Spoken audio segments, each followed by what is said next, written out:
जय हिंद दोस्तों। तो आज इस वीडियो के माध्यम से हम सभी जानेंगे कि बीपीएससी क्या होता है, बीपीएससी एग्जाम देने से क्या फ़ायदे हैं और क्या बनते हैं। इन सारी चीज़ों को विस्तार से आज हम इस वीडियो के माध्यम से जानेंगे। बीपीएससी का full form Bihar public service commissioner होता है, जिसे हिंदी में बिहार लोक सेवा आयोग के नाम से हम जानते हैं। बीपीएससी की स्थापना 1 अप्रैल 1949 ईस्वी को होता है, जब भारत सरकार अधिनियम के तहत उड़ीसा और मध्य प्रदेश से जब अलग होता है तो 1 अप्रैल 1949 ईस्वी की एक संस्था बनाई जाती है, जिन संस्था का नाम बीपीएससी होता है। इसका पहला जो सचिव होता है वो श्री राधा कृष्ण चौधरी है, और इनका जो पहला जो अध्यक्ष है वो है श्री राजन धारी सिन्हा। अभी जो वर्तमान में जो अध्यक्ष है वो अतुल प्रसाद है। यहाँ पर पहला जो एग्जाम हुआ था 1955 ईस्वी में और दूसरा एग्जाम 1956 ईस्वी में हुआ था। इसे स्टेट पीसीएस के नाम से भी हम जानते हैं, यानी स्टेट अपना एग्जाम को कंडक्ट कराती है, जैसे पीसीएस हुआ, बिहार हो गया, यूपी हो गया, झारखंड हो गया, महाराष्ट्र हो गया, इसे हम कहते हैं पीसीएस कहते हैं। बीपीएससी एक संस्था है जो भारत सरकार के संविधान के द्वारा बनाई गई है। अब आते हैं बीपीएससी के, यानी इसमें दो चीज आता है, एक पीसीएस और पीएससी का में अंतर क्या होते हैं, इन दोनों में अंतर क्या होते हैं। जैसे बीपीएससी हो गया और पीसीएस हो गया, इस दोनों में अंतर क्या हो गए। देखिए, पीसीएस का फुल फॉर्म जो होता है वो प्रोविजनल सिविल सर्विस होता है, और स्टेट पीसीएस यानी स्टेट एग्जाम लेता है। और यहाँ पे पीएससी के मतलब होता है क्या, बीपीएससी यानी बिहार पब्लिक सर्विस कमिश्नरशिप। उसी पर हर स्टेट अलग अलग अपना जो है कि एग्जाम लेते हैं, उसे हम पीसीएस कहते हैं। बीपीएससी के एग्जाम से क्या बनते हैं। अगर आप बीपीएससी के एग्जाम क्वालिफाई कर जाते हैं, जो इनकी 3 चरण है, तीनों चरण में जब पास कर जाएंगे तो आप क्या बनेंगे।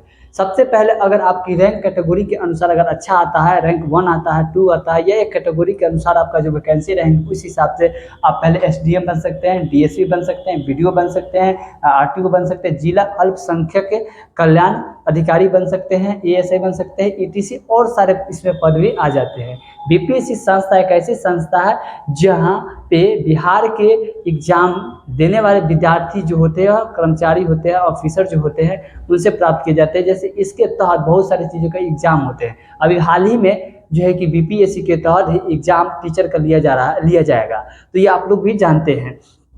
उसके बाद अब आता है आप बीपीएससी के एग्जाम कब दे सकते हैं। ये सबसे बड़ा सवाल होते हैं बच्चे के मन में कि आखिर जो नए स्टूडेंट जैसे मैट्रिक इंटर करके जो ग्रेजुएशन में रहते हैं, उन बच्चे के साथ में आप किसी भी मान्यता प्राप्त जो है कि आप मैट्रिक के बाद इंटर कीजिए, इंटर के बाद ग्रेजुएशन कीजिए, और ग्रेजुएशन किसी भी आप मान्यता प्राप्त विश्वविद्यालय से आप ग्रेजुएशन की डिग्री ले लीजिए, यानी आपका रिजल्ट फाइनल आ जाना चाहिए। उसके बाद आप इस एग्जाम को दे सकते हैं, फॉर्म को फिलअप कर सकते हैं। इस एग्जाम को कौन कौन व्यक्ति, अब ग्रेजुएशन में बहुत सारे बच्चे का सवाल होता है कि ग्रेजुएशन में आखिर सर मेरा साइंस है, आर्ट्स है, कॉमर्स है, तो हम दे सकते हैं या नहीं दे सकते हैं, इस फॉर्म को भर सकते हैं या नहीं भर सकते हैं। बाबू आप समझ जाइए कि आप कोई भी चीज़ की हुई है, ग्रेजुएशन की डिग्री आपके पास है, BA, BSc, BCom, BTech, MBBS, BCA, BBA, कोई भी चीज़ हो, आप इस एग्जाम की तैयारी कर सकते हैं। इसमें कहीं से आपको कोई दिक्कत नहीं है। आप हिंदी मीडियम से हो या इंग्लिश मीडियम से हो, इससे कोई मायने मतलब नहीं, क्योंकि दोनों मीडियम में इसकी एग्जाम होती है। आप किसी भी राज्य को हो, आप बीपीएससी के एग्जाम को दे सकते हैं, इसका फॉर्म को फिलअप कर सकते हैं। सिर्फ ग्रेजुएशन की डिग्री आपके पास होनी चाहिए। कितना परसेंटेज है कोई मायने मतलब नहीं रहता है। आपके 30% है, सिर्फ पास होना चाहिए। आप उस ग्रेजुएशन की डिग्री में पास होना चाहिए। आप 80% वाले हो या 30% वाले हो या 60% वाले हो या टॉपर हो, उससे कोई मायने मतलब बीपीएससी को नहीं रहता है। अब आता है कि परीक्षा कौन लेता है। तो बीपीएससी परीक्षा जो लेता है वो बीपीएससी लेता है। परीक्षा का नाम होगा बीपीएससी, सीसीएस कहते हैं, सीसीई कहते हैं। परीक्षा का स्तर राज्य स्तरीय होते हैं, यानी ये राज्य सरकार लेती है। जैसे बिहार बीपीएससी तो बिहार सरकार लेती है, झारखंड तो झारखंड सरकार लेगी, एमपी पीसीएस तो मध्य प्रदेश, यूपी का तो यूपी सरकार लेती है। यानी हर स्टेट अपना अपना एग्जाम वो कंडक्ट कराती है। परीक्षा का जो चरण होता है वो प्रारंभिक होता है, जिसे पीटी कहते हैं, मुख्य होता है जिसे मेंस कहते हैं, और साक्षात होता है जिसे हम इंटरव्यू कहते हैं। ये 3 चरणों में परीक्षा होती है। फर्स्ट एग्जाम आपको देना पड़ता है, क्वालिफाई करेंगे तो सेकंड एग्जाम में क्वालिफाई करेंगे तो अब थर्ड एग्जाम देंगे, और थर्ड एग्जाम क्वालिफाई करेंगे तब आपको जो है कि आप ऑफिसर बनेंगे। बीपीएससी एग्जाम जो होते हैं वो कितनी बार दे सकते हैं? बीपीएससी के एग्जाम, ये भी बहुत बार बच्चे से सवाल पूछा जाता है, बहुत सवाल बच्चे ये लोग पूछते हैं कि बीपीएससी के एग्जाम कितनी बार दे सकते हैं। देखिए, आप अगर 20 से लेकर 42 साल के एज के अंदर में हैं तो आप कितना बार एग्जाम दे सकते हैं, लेकिन यहाँ पे एक शर्त होता है, क्या चीज़? कैटेगरी के अनुसार डिवाइड होता है। अगर जनरल कैटेगरी में आते हैं तो 37 साल तक आप इस एग्जाम को फॉर्म को भर सकते, एग्जाम दे सकते हैं। कम से कम आपका 20 एज होना चाहिए, अधिक से अधिक 37 साल होना चाहिए। लेकिन यहाँ पर नोट आपको दिया गया है कि महिला के लिए, यानी जनरल कैटेगरी के फीमेल के लिए यहाँ पे 40 साल तक एज है, इन्हें छूट दिया गया है, 3 साल होगा, और 40 साल तक एज में अपनी दे सकता है।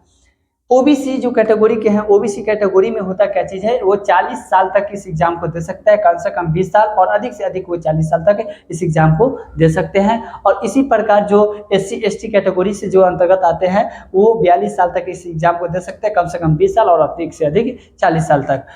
और अब यहाँ पर एक चीज और देखने को मिलता है, क्या चीज़ है कि अगर कोई भी सरकारी गवर्नमेंट सरकारी नौकरी में है बिहार सरकार के, उन स्टूडेंट के लिए बिहार सरकार ने मात्र 3 ही बार उन्हें एग्जाम देने के लिए कहा गया, माने एग्जाम देना है, मात्र 3 ही बार वो एग्जाम दे सकते हैं बीपीएससी का।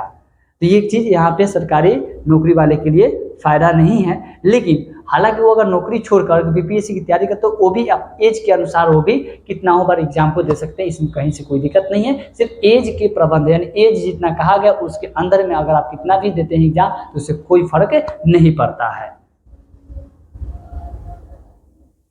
अब आता है कि बीपीएससी के फॉर्म कब आता है और कैसे भर सकते हैं। देखिए, बीपीएससी के फॉर्म हर साल आता है।